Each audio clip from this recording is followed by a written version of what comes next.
nós estamos nos preparando para começarmos 21 dias de jejum e oração. 21 dias de jejum e oração.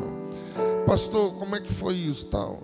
Rapaz, bom, se você aceita a definição disso, é que Deus falou hoje à tarde comigo sobre isso. Então, eu só quero aqui obedecer o Senhor. Amém? Então, Deus falou comigo hoje à tarde, e eu já cheguei aqui, chamei a Ludmila, pastora Ludmila, comentei com ela. Então, a partir de semana que vem, segunda-feira que vem, nós vamos começar 21 dias de jejum e oração. Irmãos, a gente precisa entender uma coisa, que o Senhor Jesus, Ele nos deu algumas armas espirituais. Existem princípios espirituais que você não pode deixar. Você não pode abandonar alguns princípios espirituais. Tem coisas que nos afastam do propósito de Deus, porque nós não estamos abraçando esse princípio. Algumas coisas vai nos distanciar da voz de Deus. Não é que Deus não esteja falando, é que nós não estamos cumprindo alguns princípios da palavra de Deus, e isso nos faz ficar distante daquilo que Deus está falando, daquilo que Deus está bradando. E por estarmos afastados desses princípios espirituais, a gente não consegue discernir a voz de Deus. A gente não consegue discernir o que Deus está falando. E o jejum, algumas pessoas fazem jejum para ganhar alguma coisa, para conquistar alguma coisa. E jejum nada mais é do que você estar separado para Deus. Jejum é uma consagração que você faz pela sua vida espiritual. Você não faz jejum para ganhar um carro, você não faz jejum para ganhar uma casa. Você jejua porque você quer estar separado. Você jejua porque você quer estar em consagração. E quanto mais você está separado de Deus, quanto mais você consagra a sua vida, mais você discerne as coisas espirituais. Está dando para você entender? Diga amém. Por exemplo, nesse exato momento, eu tenho certeza que você está numa batalha espiritual muito grande. Você está numa guerra muito grande. Então, entenda uma coisa, aqueles que militam na obra do Senhor, aqueles que aceitaram Jesus como o único salvador da sua vida, precisam entender que você está num campo de batalha. Não adianta você estar com uma espada na sua cintura e não saber manejá-la. Não adianta você estar no campo de batalha e não se prontificar a ir para a guerra. Então, o que pode acontecer com você é você ser alvejado. Então, nós precisamos nos posicionarmos para aquilo que Deus quer fazer, para aquilo que Deus está nos preparando. Amém ou não amém? Então, esses 21 dias serão dias em que você vai se aproximar mais do Senhor, vai buscar mais pela face do Senhor, vai ter mais discernimento das coisas espirituais, vai ouvir mais a voz do Senhor, vai saber mais sobre a direção que Ele tem para a sua vida. Amém? Então, durante 21 dias, você vai jejuar e você vai orar. E eu tenho certeza absoluta, que os céus vão se abrir, as portas do Senhor vão se abrir, e grandes coisas o Senhor fará por nós. Amém? Então, a partir de segunda-feira que vem, pastor, como é que vai ser esse jejum? Bom, quarta-feira eu vou falar um pouco mais, mas durante a semana a gente vai passando, né? De início, eu estava pensando em a igreja estar aberta todos os dias, mas pode haver contratempo de dias e de horários. Então, o que a gente vai fazer? A gente vai fazer esses 21 dias de oração online, tá? e você vai poder entrar, vai poder participar, e a gente vai passar os alvos de oração, e você vai poder participar, e eu tenho certeza que vai ser bênção de Deus para a sua vida, tá bom? Amém ou não amém? Glória a Deus. Então, já se prepare. Segunda-feira, culto de intercessão, né? Você pode estar aqui já amanhã, já começa já a se preparar para essa grande campanha de jejum e oração que nós vamos fazer, tá bom? Amanhã é monte, amanhã o pessoal vai subir o monte, mas aí na outra segunda-feira já tem culto aqui, e você pode estar aqui participando do culto de oração, amém? Abra sua Bíblia no Evangelho de João, capítulo de número 21. Você está alegre com Jesus? Diga amém.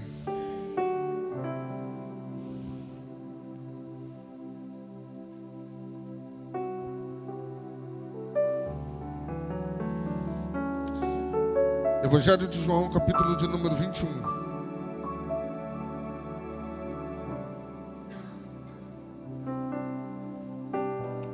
Versículo 1. Diz assim: depois disto, tornou Jesus a manifestar-se aos discípulos, junto do mar de Tiberíades. E foi assim que ele se manifestou. Estavam juntos Simão Pedro, Tomé, chamado Dídimo, Natanael, que era de Caná da Galileia, os filhos de Zebedeu e mais 2 de seus discípulos. Disse-lhe Simão Pedro: vou pescar. Disseram-lhe os outros: também nós vamos contigo. Saíram e entraram no barco, e naquela noite nada apanharam. Mas ao clarear da madrugada, estava Jesus na praia. Todavia os discípulos não reconheceram que era ele. Perguntou-lhes Jesus: filhos, tendes aí algumas coisas de comer? Responderam-lhe, não. Então lhes disse: lançai a rede à direita do barco e achareis. Assim fizeram, e já não podiam puxar a rede, tão grande era a quantidade de peixes. Aquele discípulo a quem Jesus amava disse a Pedro: é o Senhor. Simão Pedro, ouvindo que era o Senhor, cingiu-se com sua veste, porque se havia despido, e lançou-se ao mar. Mas os outros discípulos vieram no barquinho, puxando a rede com os peixes, porque não estavam distantes da terra, senão quase 200 côvados. Ao saltarem em terra, viram ali umas brasas, e em cima peixes, e havia também pão. Disse-lhe Jesus: trazei alguns dos peixes que acabastes de apanhar.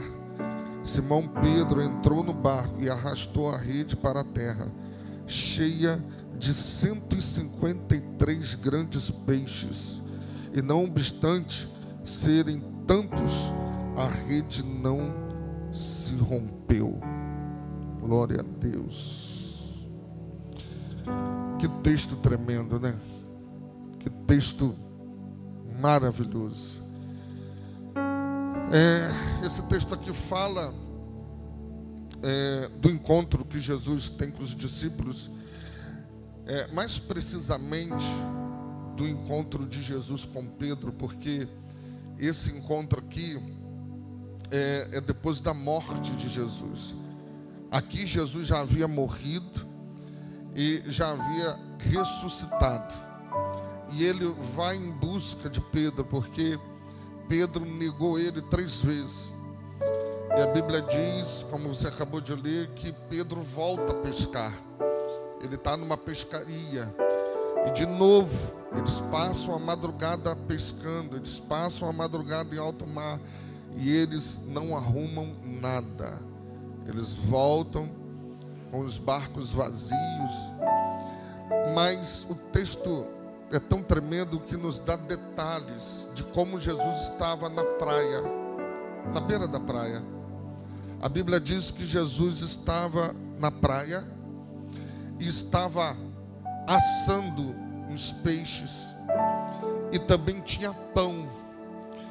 Então, quando os discípulos voltam da pescaria, Jesus dá uma ordem e diz para eles: olha, volta ao mar e joga a rede do lado direito. E assim prontamente eles fizeram. Durante o caminho, durante a trajetória até lançar a rede, João tem a revelação de quem deu essa ordem. E prontamente ele compartilha com Pedro, dizendo: Pedro, é Jesus, cara. É Jesus que mandou a gente voltar aqui. Porque é na caminhada que você tem a revelação de quem Ele é. Eles estão voltando, eles estão remando, e à medida que eles obedecem e eles vão remando, eles têm a revelação de quem Ele é. Então eles vêm se aproximando, eles voltam. A Bíblia diz que eles estão trazendo 153 grandes peixes. Eu me pergunto, para que detalhar a quantidade de peixes? É indiferente para mim que estou lendo. Para que saber? Bastava saber que tinha muitos peixes. Para que detalhar 153 grandes peixes? Por que numerá-los? Sabe, irmãos, tem coisas que aparecem na Bíblia que Jesus faz questão, Ele faz questão de nos mostrar que Ele sabe exatamente do que você precisa. Tem coisas na Bíblia que está ali porque Jesus, de alguma maneira, Ele está mostrando que sabe o valor numérico do que você precisa. Ele sabe exatamente o tamanho da dívida que você tem. Ele sabe exatamente do que você precisa, do que você necessita. Ele sabe exatamente o contrato que você precisa assinar. Ele sabe exatamente da quantia que você precisa repor. Ele sabe exatamente. Além de saber e prover, existe uma provisão da parte de Deus que é para agora. Eles pescaram, conseguiram 153 grandes peixes, conseguiram 153 grandes peixes. Talvez aquilo dali resolveria o problema deles. Mas tem provisão que a gente precisa para agora, para esse exato momento. Amém, amém? Tem provisão que Deus faz questão de dizer: olha, eu estou com ela aqui. Está assando aqui na brasa. Tem aqui uns peixinhos. Eu sei que você passou a madrugada, você está com fome. Eu sei que você pensou em ir na casa de um, na casa de outro, e lá não tem, mas aqui comigo tem. Está aqui, está assando, está na brasa. A provisão que você precisa para hoje está aqui. Tem pão, tem peixe assado. O que você precisa está aqui. Eu fico pensando que é engraçado como é que Jesus ele faz as coisas, ele usa pessoas e usa coisas, e depois ele mostra para que ele usou. A gente tem aí a gente tem duas multiplicações de pães e peixes. A gente tem aí algumas situações falando sobre peixes. E quando você vê a multiplicação dos pães e dos peixes, você vê os discípulos largando os peixes, abrindo mão, renunciando os peixes e seguindo Jesus. Você está aqui comigo? Diga amém. Agora preste bem atenção. Tem coisas que eu preciso entender que Jesus... eu estive falando isso aqui na quarta-feira. Uma coisa é quando Jesus está falando para uma multidão, todo mundo pode ouvir. ele está pregando no monte, oh Jesus, ele está pregando no Monte das Oliveiras, e tem uma multidão ouvindo. Ele prega e todo mundo está ouvindo, beleza, tudo bem. Agora, andar com ele, vai precisar passar por uns testes. Porque você sabe, andar com Jesus é uma aventura. Andar com Jesus, às vezes, é você estar num terreno, sabe, que não é instável, é estável. Uma certa feita, Jesus estava caminhando,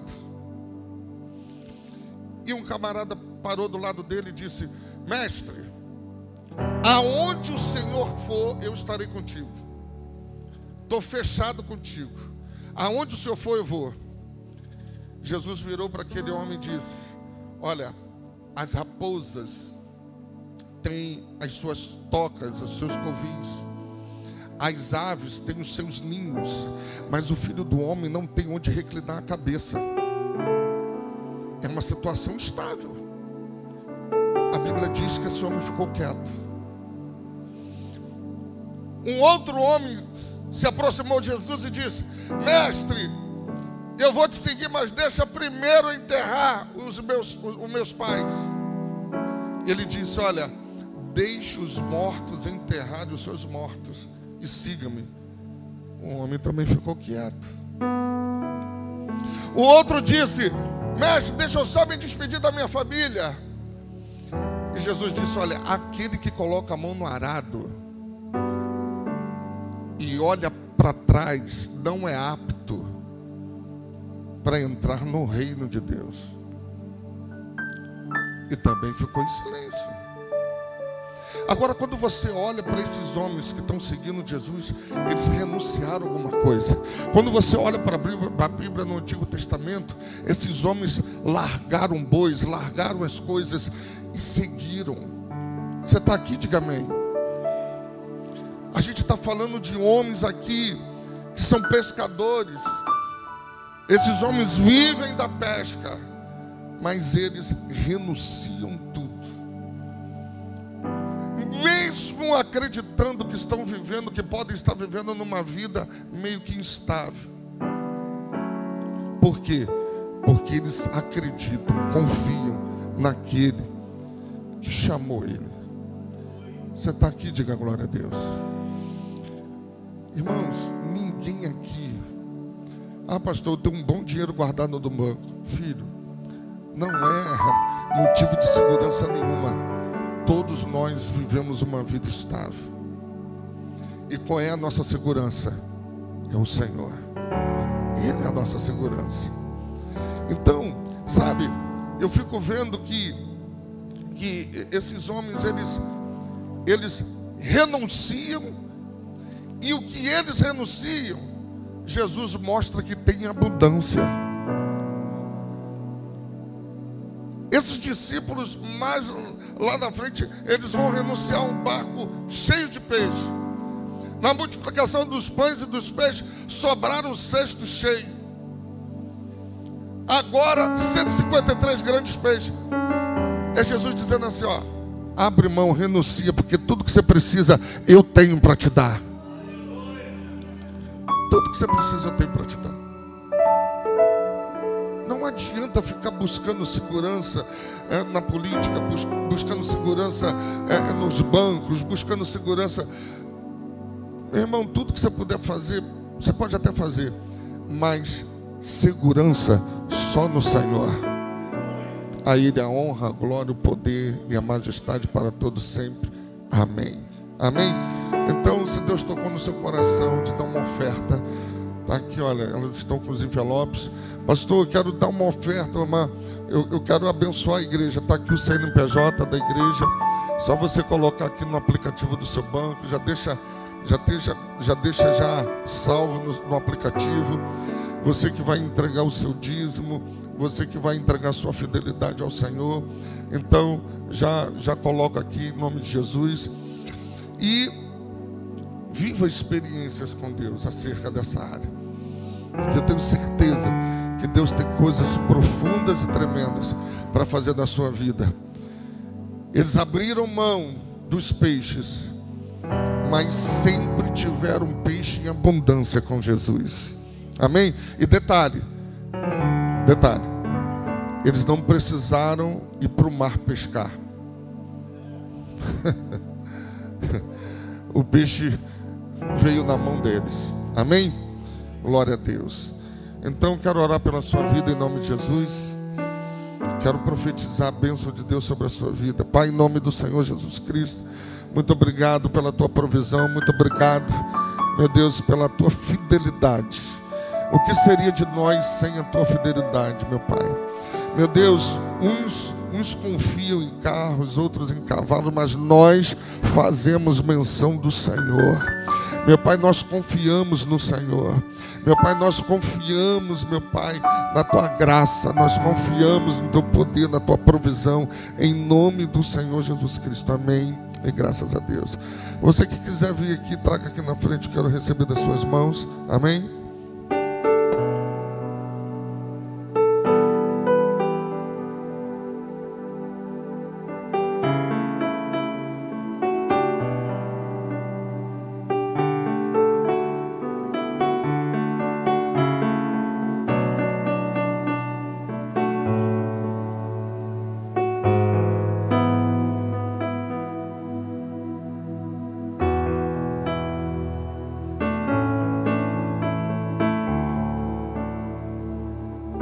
Glória a Deus. Aplauda o Senhor pela vida do pastor Paulo Dias. Amém.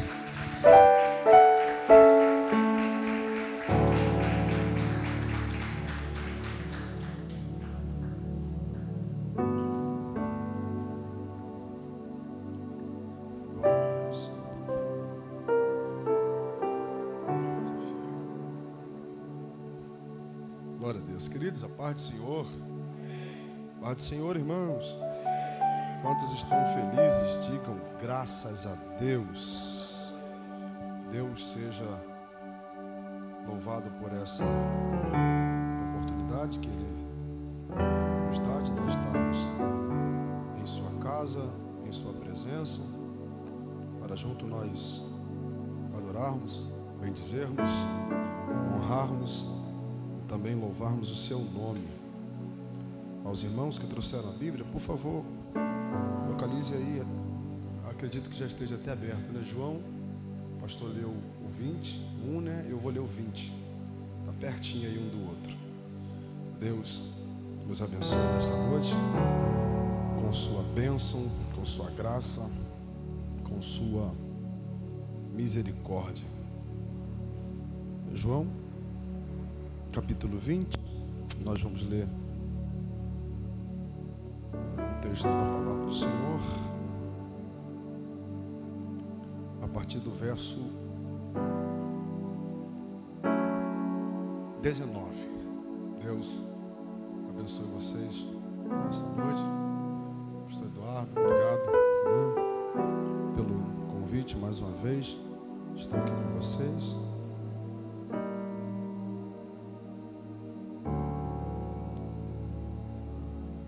Os irmãos acharam? Amém? Vamos lá? Chegado, pois, a tarde daquele dia, o primeiro dia da semana, cerradas as portas, onde os discípulos, com medo, onde os discípulos, vamos lá? Aonde os discípulos, com medo dos judeus, se tinham ajuntado. Chegou Jesus, pôs-se no meio deles e disse: paz seja convosco. Dizendo isso, mostrou-lhes as mãos e o lado, de sorte que os discípulos se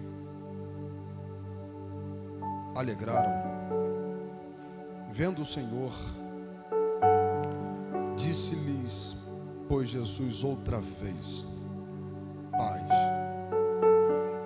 seja convosco. assim como o Pai me enviou,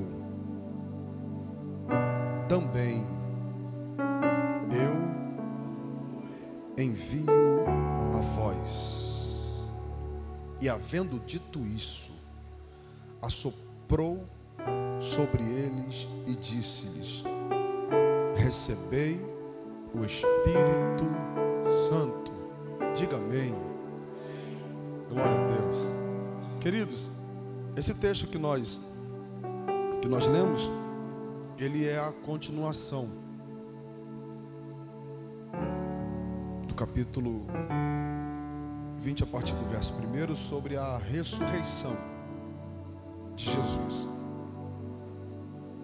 Tem um texto que eu gosto, que está no verso de número 9, desse mesmo capítulo 20. O texto diz: pois ainda não sabiam a Escritura que diz que era necessário que ele ressuscitasse dos mortos. Ainda as Escrituras não sabiam da necessidade da ressurreição de Jesus. Embora eles fossem avisados toda a trajetória de Jesus, ao longo de sua trajetória, eles foram muito bem avisados por Jesus acerca desta notícia de que Jesus seria entregue à morte, morreria. Mas parece que a ficha dos discípulos ainda não tinham caído, né? E aí João escreve sobre a necessidade de Jesus ressuscitar dos mortos. Nós lemos um texto, e o texto fala de quando Maria, ela vai no terceiro dia que Jesus ressuscita, ao sepulcro para poder ver, né, o corpo de Jesus. Quando ela chega ainda de madrugada, escuro, a pedra está removida, o corpo de Jesus não está ali. Maria corre e anuncia para Pedro. Pedro chama João e os dois correm juntos. Capítulo 20, verso 2. Correu, pois, e foi Simão Pedro e o outro discípulo a quem Jesus amava. Eles correm, e o texto diz que eles dizem: olha, levaram o corpo do nosso Senhor do sepulcro, não sabemos onde puseram. Então Pedro saiu com o outro discípulo, foram juntos. Verso 4 do capítulo 20. E os dois corriam juntos. Os dois corriam juntos. Mas o outro discípulo correu mais apressadamente do que Pedro e chegou primeiro ao sepulcro. Nota que eles começam a caminhada e eles começam juntos. Só que no decorrer da caminhada, um vai mais apressadamente que o outro. Um corre mais rápido do que o outro. E um chega primeiro do que o outro. Eu servi o quartel 7 anos. Tinha um lema lá: quem sai junto, chega junto. Essa é ali. O Douglas até riu, né? Não era essa a pegada lá? Quem sai junto, chega junto, irmãos. Só que a ansiedade, o desejo acelerado de querer ver, fazer e chegar, fez com que ele se precipitasse. E aí o texto mostra pra gente aqui algumas lições. Quem saiu correndo apressadamente, deixando o outro para trás, e Jesus não chamou ninguém para deixar alguém para trás. A ideia da caminhada é justamente essa: quem sai junto, chega junto. Eu quero profetizar que você não vai deixar ninguém para trás. Há uma lição aqui, porque nem sempre quem corre mais rápido tem acesso ao lugar primeiro. Olha o texto. Ele sai, corre apressadamente, verso 5. E abaixando-se, o que correu apressadamente. Ele chega primeiro, mas o texto diz: abaixando viu os lençóis, todavia não entrou. Correu, chegou primeiro, mas não entrou. Quem vem depois chega no mesmo lugar de destino e tem acesso primeiro do que quem chegou apressadamente. O João, que chegou primeiro, não entrou. O Pedro, que chegou depois dele, teve acesso à porta primeiro do que ele. Porque nem sempre quem está correndo mais significa que vai ter acesso primeiro do que quem está vindo atrás. Aleluia. Então qual é a ideia? Quem sai junto? E eles aprenderam essa lição. Eles entenderam isso. Se você pegar Atos dos Apóstolos capítulo 3, Atos dos Apóstolos capítulo 3, o texto diz, quando eles vão subir junto ao templo, aí o texto diz: e Pedro e João subiam juntos. Pedro e João subiam, porque eles aprenderam que não é para deixar ninguém para trás na caminhada. E eles entenderam, já que é para a gente subir, a gente vai subir e vai subir juntos. Eu quero profetizar em nome de Jesus que quem começou contigo na caminhada não vai ficar para trás. Pegue na mão desse crente e diga para ele: não vai ficar ninguém para trás. Nós vamos subir e vamos subir juntos. Nós vamos correr junto. Se tiver que parar, nós vamos parar junto. Se tiver que acelerar, nós vamos acelerar junto. Porque a ideia do ministério de Jesus sempre foi essa. Lembra de quando Jesus separa 70 discípulos a fim de enviá-los? Jesus separa de 2 em 2 e fala assim: ó, vocês caminham junto, não fica ninguém para trás. Na casa que vocês entrarem, entra junto. Quando sair, sai junto. Quando partirem, parte junto. O que acontecer com um vai acontecer com o outro. A conquista de um será a conquista de outro. Deus não chamou ninguém para caminhar sozinho. A proposta do evangelho é caminhar em unidade. E seja essa a nossa mentalidade, de caminhar e não deixar ninguém para trás. Porque João chega, mas não entra. Aí o Pedro, que chegou depois, porque João chegou, quando viu o cenário, ficou com medo. Aí o Pedro, né, que é mais impulsivo, mais acelerado no espírito, né? Chegou e você chegou até aqui, correu isso tudo e não entrou? Vambora lá, filho. Aí o texto diz que quando eles entram, eles veem o cenário, né? O corpo de Jesus não está ali. Maria Madalena, o texto diz que ela está na porta do sepulcro, a partir do verso de número 11, chorando, questionando: levaram o corpo de Jesus, não está aqui. E enquanto ela está questionando, 2 anjos aparecem para ela e diz para ela: mulher, por que você está chorando? Ela responde: olha, levaram o corpo do nosso mestre, nós não sabemos onde o puseram. O texto diz que enquanto os 2 anjos estão conversando com ela, Jesus aparece atrás delas e diz assim: Maria, por que choras? E ela ainda não compreendendo que era Jesus. Jesus chama ela pelo nome. Quando ela ouve a voz de Jesus chamando ela pelo nome, ela: Rabone, mestre. Jesus aparece para ela e diz assim: ó, vai lá e anuncia aos teus irmãos que eu estou vivo, ressuscitei e vou aparecer a eles. Os discípulos, nós lemos o texto, por causa da perseguição que os judeus estão sofrendo depois da morte de Jesus, eles estão trancados dentro de uma casa. Eles estão presos dentro de uma casa. Quando Jesus aparece para eles, o texto diz que eles estão com medo. Chegando, pois, à tarde do primeiro dia, verso 19 que nós lemos, os discípulos, com medo dos judeus, tinham se ajuntado e estavam trancados dentro de uma casa. Jesus aparece para eles e libera uma palavra. A palavra de Jesus para eles é uma só: não tenham medo. Eles sabiam da responsabilidade que pesava sobre os ombros deles.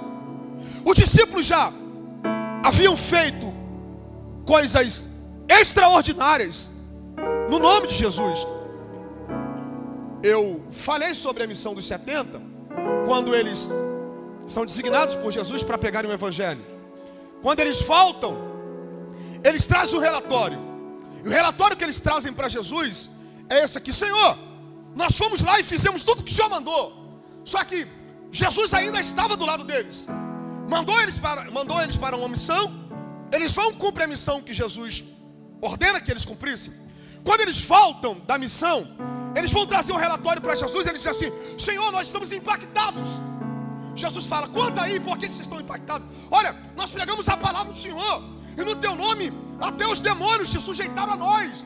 Nós curamos, fizemos milagre, expulsamos demônios, e nós fizemos coisas grandes, sobrenaturais. Jesus, que legal.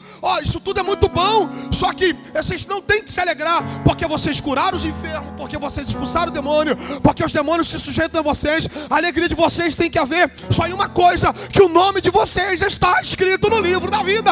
A nossa maior alegria não é de estarmos simplesmente fazendo aquilo que Ele nos mandou fazer, mas é ter a certeza de que tudo que nós fazemos aqui está nos credenciando para que quando Ele voltar, o nosso nome está escrito no livro da vida. Só que olhe para cá, os discípulos sabiam justamente o que era fazer sinais, prodígios e maravilha em nome de Jesus. Jesus havia alertado a eles de que Ele iria morrer, de que Ele iria ressuscitar e que Ele iria partir para o céu. Só que parece que esta realidade abalou a fé deles. Porque você tem muita coragem para fazer algumas coisas quando você está respaldado. Você tem uma cobertura espiritual. Você tem alguém que te cobre. Você tem alguém que está ali, na intercessão. Eles foram na missão dos 70, fizeram tudo o que fizeram. Só que Jesus está na retaguarda cobrindo eles. Só que agora eles não têm mais esse respaldo de que Jesus está do lado deles. Para eles, na cabeça deles, Jesus morreu. Pegaram o corpo de Jesus, sumiram com o corpo de Jesus.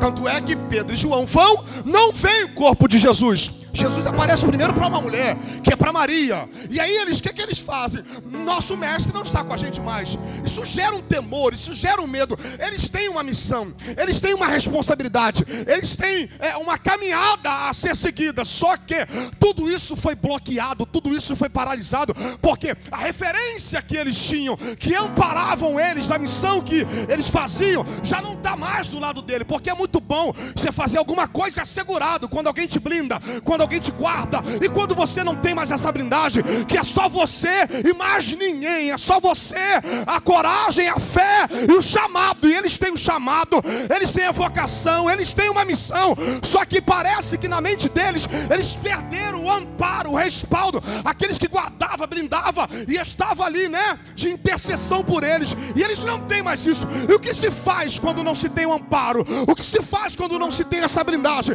O que se faz quando você já não tem mais uma referência? Entra para dentro de um quarto, dentro de uma casa, e 12 homens, na verdade 11, porque Judas já havia se precipitado. 11 homens entram para dentro de uma casa, se trancam ali com medo. Você sabe que o medo é o maior inimigo da fé cristã. Não só da fé cristã. O medo é o maior inimigo do ser humano. O medo tira de nós toda a nossa capacidade de executar alguma coisa. O medo tira de nós o equilíbrio, a fé, a esperança. O medo não nos deixa sair do lugar. O medo não nos deixa avançar. O medo não nos deixa prosseguir. O medo não nos deixa conquistar. O medo não nos deixa investir. O medo não nos deixa progredir. Eles têm todo esse amparo enquanto Jesus está com eles. Quando eles se veem sozinhos, sem Jesus, o que é que eles fazem? Entram para dentro de uma casa, se trancam ali. E quando Jesus aparece para eles, chegando pois à tarde, primeiro dia da semana, cerradas as portas trancadas. Os discípulos com medo tinham se ajuntado. Chegou, pois, Jesus no meio deles e diz: paz seja convosco. Medo é normal até certo ponto. Medo faz parte. O problema é quando o medo se torna exagerado, quando o medo sobressai a fé, quando o medo sobressai a promessa, quando o medo sobressai o nosso equilíbrio, quando o medo ele se destaca, e aí você perde toda a capacidade de raciocinar. Quem já fez prova para concurso? Você sabia o que ia cair na prova? Você estudou para aquilo? Se preparou para aquilo? Estava pronto para aquilo? Mas chega na hora, o medo faz com que você esqueça questões que você saberia responder com tanta facilidade. Por que isso? Porque o medo tira de nós toda a capacidade de raciocinar. O medo tira de nós todo o equilíbrio. O medo tira de nós toda a nossa visão. Tanto é que a palavra não tenha medo na Bíblia está escrito quantas vezes? 365 vezes. Não é isso que dizem? 365 vezes a Bíblia se aparece dizendo: não tenham medo. Porque Jesus sabe do potencial que você tem. Os céus sabem do potencial que você tem. Você sabe do potencial que você tem. O inimigo sabe do potencial que você tem.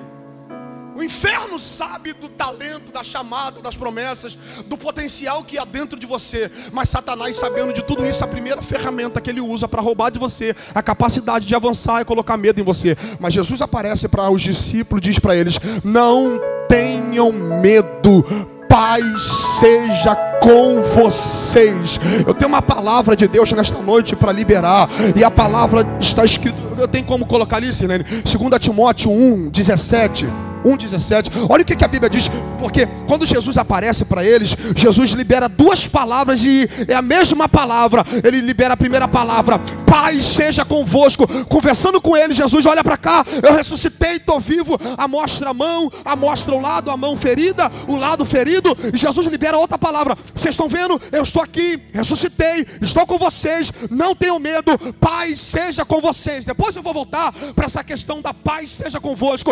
Mas antes, quando Jesus está conversando com eles, no final, o último versículo que nós lemos, Jesus assopra sobre eles e diz assim: recebam o Espírito Santo. Paulo escrevendo a Timóteo, no capítulo de número 1, verso de número 17, Paulo diz assim, 2 Timóteo 1:17, acho que é, se eu não errei ali o versículo, quando Paulo fala sobre vocês, é 1:7, eu falei 17, né? É 1:7, olha lá, porque Deus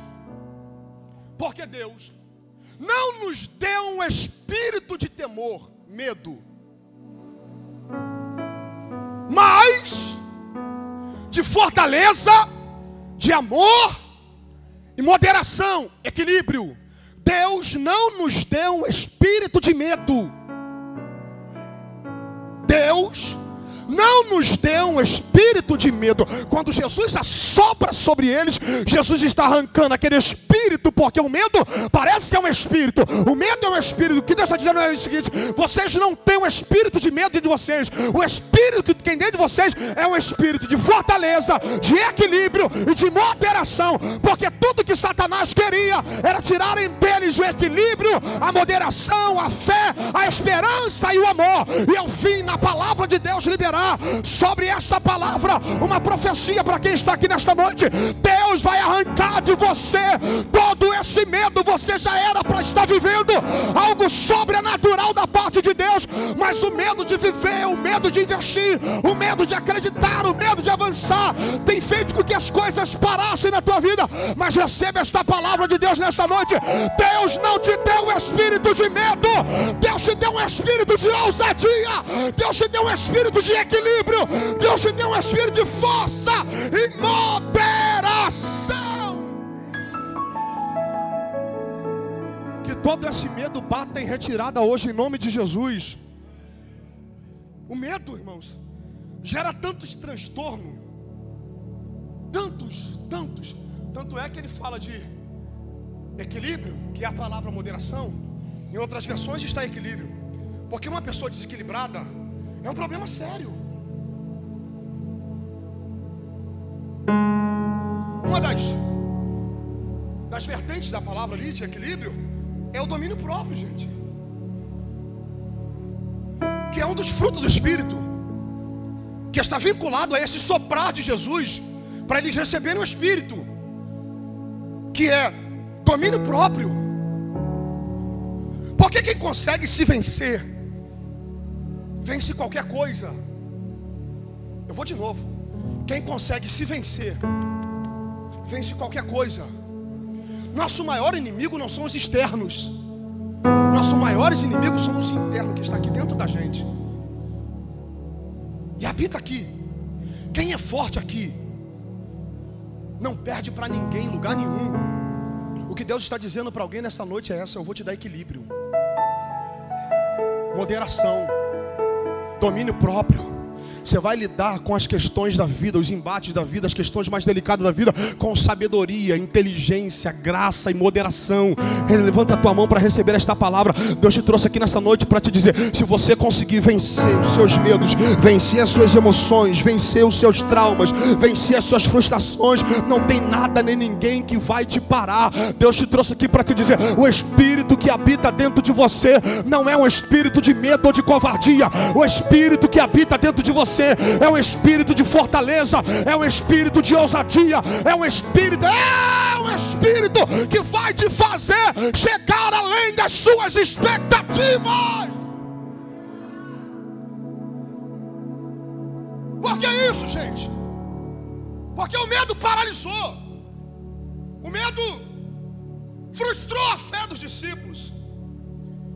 Jesus aparece para eles, verso de número 21.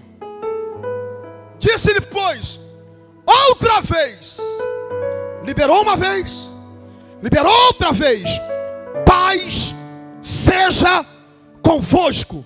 Porque tudo que o medo faz é roubar de nós a nossa paz. E quem não tem paz interior não tem paz com mais nada, irmãos. Uma pessoa sem paz interior vive à base de remédio, Cadernal,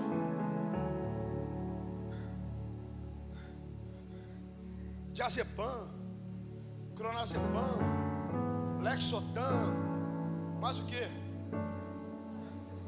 Tem um montão aí, não é? Família do Pan. Que é isso? É falta de paz interior. Nós estamos aí no mês, já ouvi lá, na outra vez que eu vim aqui, preguei até com um brochezinho amarelo, vi os irmãos ainda ali na campanha, né? No mês da depressão. Uma das maiores causas de depressão é falta de paz interior. Jesus aparece para eles, e eles trancados. Tudo que a depressão faz, a primeira coisa, né? Faz com que a pessoa se tranque, se isole. Isolamento social, medo de sair, medo de avançar, medo de pessoas, medo de progredir. E eles se trancam. Jesus aparece para eles, sabendo do medo que eles têm. A palavra que Jesus libera para eles é uma só: paz seja com vocês. Pastor Eduardo, antes de Jesus liberar o Espírito sobre eles, Pastor Eliezer, primeira coisa que Jesus libera é uma palavra de paz. Porque do que adianta ter o Espírito e não ter paz? Você conhece gente que fala língua estranha? profetiza, prega, canta, tem ministério, mas que está em depressão? Que tem depressão? Quem aqui já ouviu o caso de pastores se suicidarem? Quem já ouviu? Sim ou não, gente? Eu te pergunto, eles têm o Espírito Santo? Tem Deus na vida? Tem a presença? Tem o chamado? Tem a vocação? Tem o ministério? E por que fizeram isso? Porque não adianta ter o Espírito e não ter paz na alma. E a gente precisa separar as duas coisas. Espiritualidade é uma coisa, questões emocionais da alma são outra, e que precisam ser tratadas como devem ser tratadas, e não se podem ser ignoradas. Porque tem gente que fala língua estranha, se tu entregar o microfone na mão dele, vai pregar que é uma maravilha, mas quando chega em casa é uma desgraça. Quando chega no trabalho não consegue progredir, quando chega na faculdade não consegue raciocinar. O que é isso? Não falta nele a presença, falta nele a paz. E aí a primeira palavra que Jesus libera para eles, e não é uma só, são duas. Libera a primeira, e nós lemos aqui: e voltou para eles e disse a segunda vez: paz seja com vocês. Porque tem gente que está aqui essa noite, pastor Ludmila, que não precisa de dinheiro, não precisa de carro, não precisa de casa, não precisa de nada disso. A única coisa que eles precisam é de paz. Eu libero uma palavra de Deus para a tua vida. Que Deus acrescente tudo que você precise. Que Deus entregue na sua vida tudo que você precisa. Que Deus te complete em todas as áreas da sua vida. Mas que sobretudo nunca falte sobre a tua mente, sobre o teu coração, sobre a tua alma, a paz. Jesus disse: eu te dou a paz, não a paz como o mundo a dá, mas a paz que excede todo o entendimento. Que Deus encha a tua alma nesta noite com paz. Que Deus encha o teu espírito esta noite com paz. Que Deus encha a tua mente esta noite com paz. Que Deus encha a tua casa com paz. Que o melhor lugar do mundo a ser vivido seja a tua casa, seja o teu quarto, seja o teu lar. Que quando você sair, você saia em paz. Que quando você voltar, você volte em paz. Que quando você andar na rua, você anda em paz. Que toda síndrome do pânico, todo medo acelerado, todo desequilíbrio emocional, psicológico, mental, caia por terra em nome de Jesus. E que sobretudo vocês recebam nesta noite um espírito que não é de medo, porque Paulo disse a Timóteo: Deus não nos deu um espírito de medo, mas nos deu um espírito de coragem, de força, de ousadia. E que esta igreja avance sobre este espírito.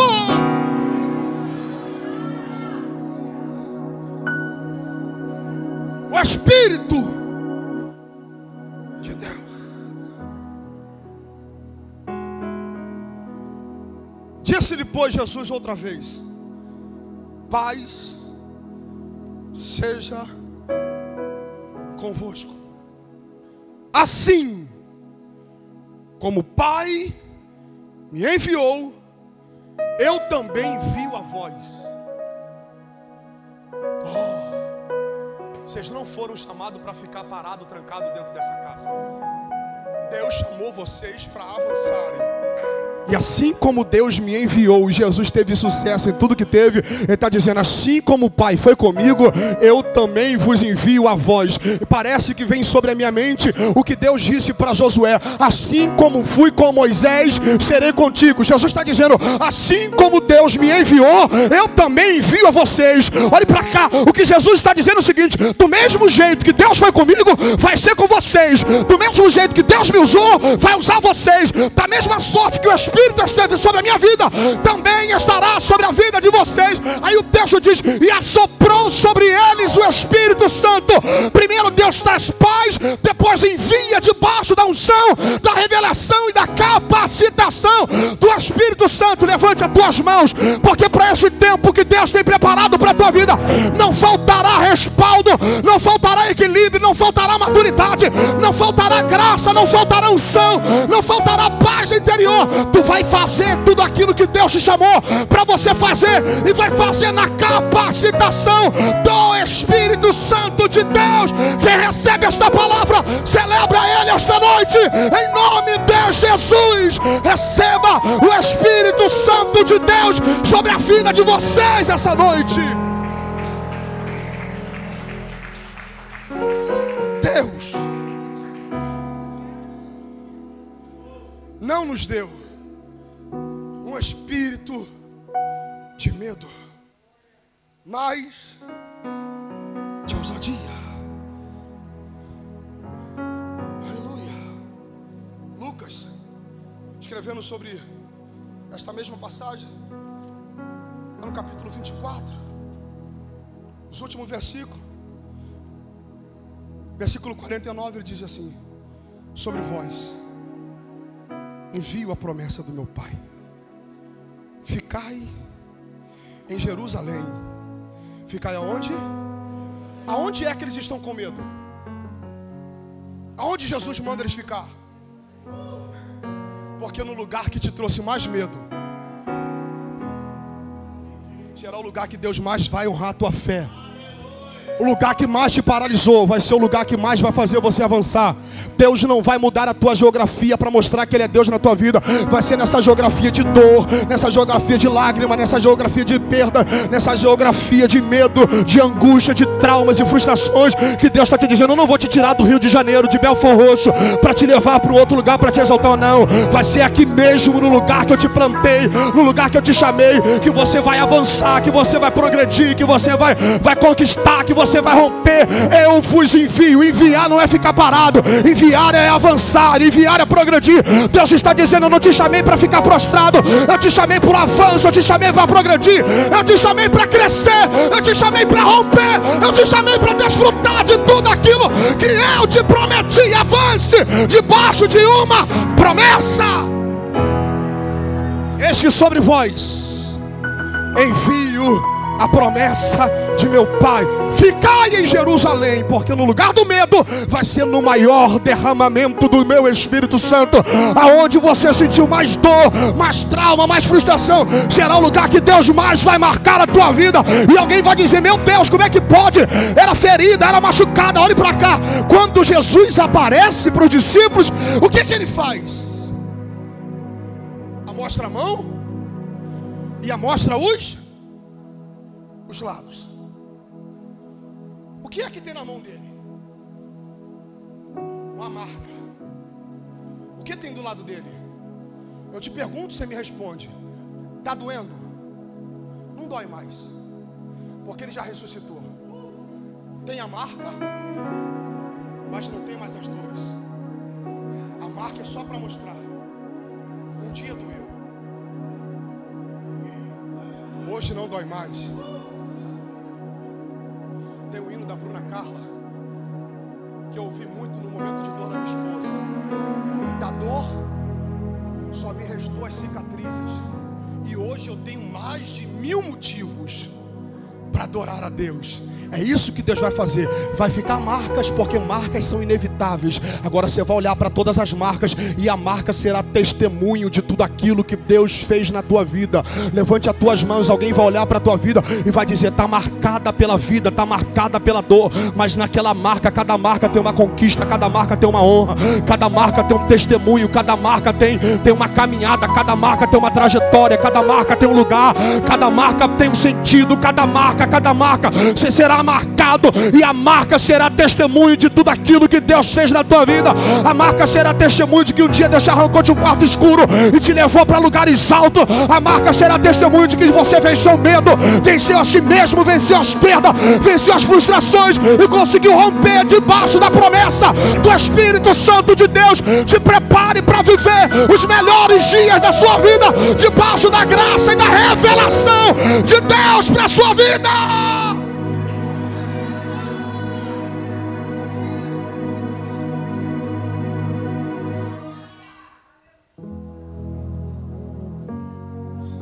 Ninguém será enviado, ninguém avançará, ninguém romperá na vida sem que seja marcado. A credencial do sucesso são as marcas. Vou de novo. A credencial do sucesso são as marcas. A maior vitória de Jesus não foi andando por cima das águas, não foi fazendo o paralítico andar, não, segue enxergar, transformar água em vinho. A maior vitória de Jesus foi quando ele apareceu para os discípulos e disse: olha aqui, eu venci. Eu venci. A morte não me venceu. Estou marcado, mas estou vitorioso. Estou marcado, mas estou vitorioso. Estou marcado, mas estou subindo. Aleluia. Oh, bendito seja o nome do Senhor. Quando ele sobe para o Pai, ele sobe com marcas. E a honra de Jesus, a exaltação de Jesus está aqui. A marca não me impediu de viver tudo aquilo que o meu Pai um dia disse que eu viveria. Assim como ele me enviou, eu envio também vocês. Te preparem. Vocês serão marcados, mas serão marcados para o testemunho. Serão marcados para testemunho. Serão marcados para testemunho de que vocês foram levantados não para viver trancado, mas para avançarem em Deus. Olhe para cá. Eu leio o último texto com vocês. Atos dos Apóstolos, capítulo 1, verso 8. Olha o que a Bíblia diz: mas recebereis a virtude do Espírito que há de vir sobre vós, e sereis minhas testemunhas. Sereis. O que uma testemunha faz? Dar testemunho. Aonde? Aonde começou tudo? Onde eles estavam trancados? Onde eles estavam com medos? Onde eles estavam precisando de paz? Onde foi a maior dor deles? Tanto em Jerusalém. Vai ficar em Jerusalém? Te prepare para avançar, porque assim como o Pai me enviou, Jerusalém não vai ficar limitando o teu espaço geográfico.